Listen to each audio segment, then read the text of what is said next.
several of you said, would I please do transition pictures for Ted Kaczynski, the Unabomber who died this week by hanging in his prison cell. It was suicide.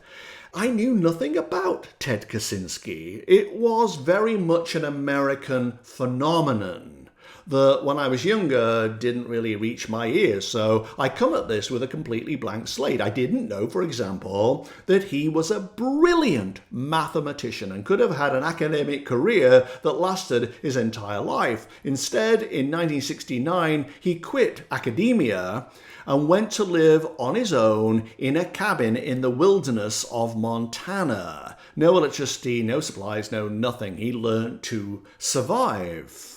But of course, living on your own that long can really do your head in. And one of the things that he got angry about was the way that the corporations had no regard for nature, the environment, the wilderness, and were encroaching on it constantly. And he thought that he would make a point about this, about the environment, by bombing universities and planes. He got the name Unabomber because he was a university and airline bomber.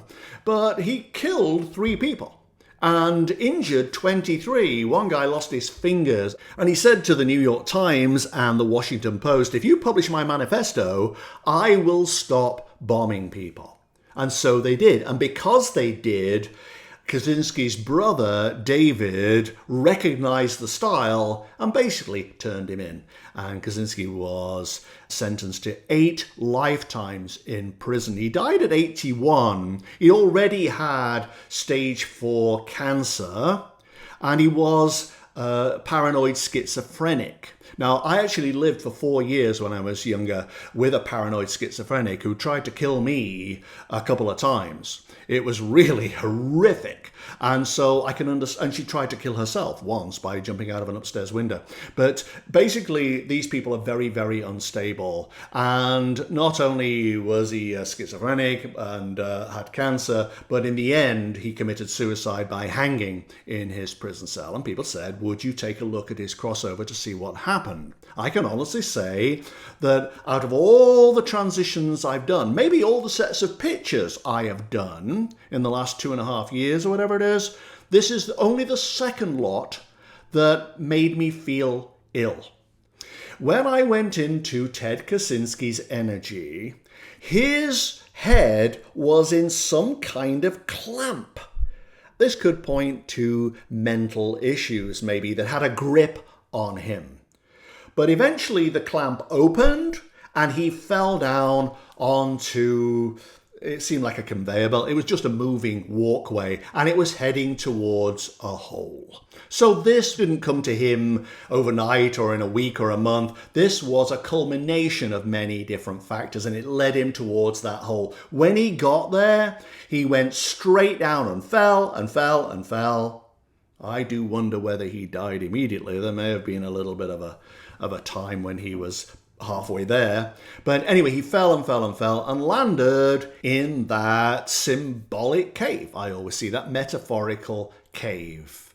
But he was incredibly weak and disoriented. There was nothing about him that was congruent in any way. And he even had trouble, symbolically, standing up in his consciousness, standing up. There was something so weak and enfeebled about him.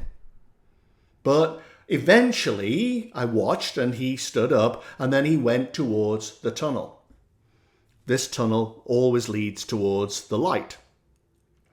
But as he started walking up it, and as I walked up it with him, it began moving a bit like a funhouse ride, you know, where you walk along corridors and the corridor's moving, or it was like being in the bowels of a ship during a very, very strong tempest. It was like, oh, wow. wow, and he was trying to stay upright. It rolled this way and he ran over to this wall. Then it rolled that way and he ran over to that wall. I was feeling really ill. You know, on a ship, the only way to prevent seasickness, I think, is to get to a window and look at the horizon. And then, because you can see the horizon, your stomach settles. But if you can't see the outside and you don't know where you are, then your eyes and your stomach don't correlate, and your brain, and you feel seasick. And this is how he was. This was probably a sign of his inner mental turmoil. Nothing about him was steady, stable, level. He was moving constantly.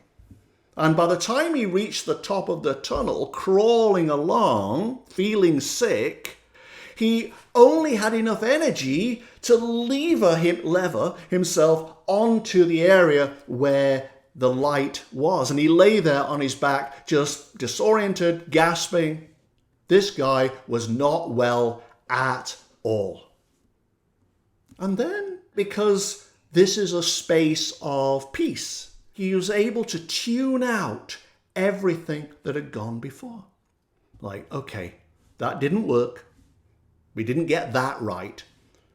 Now let's try again. It felt like redemption came for his soul at the very end, the way it does for everybody. But what was going on in his head was nightmarish and nauseating. And I hope I never experience that again.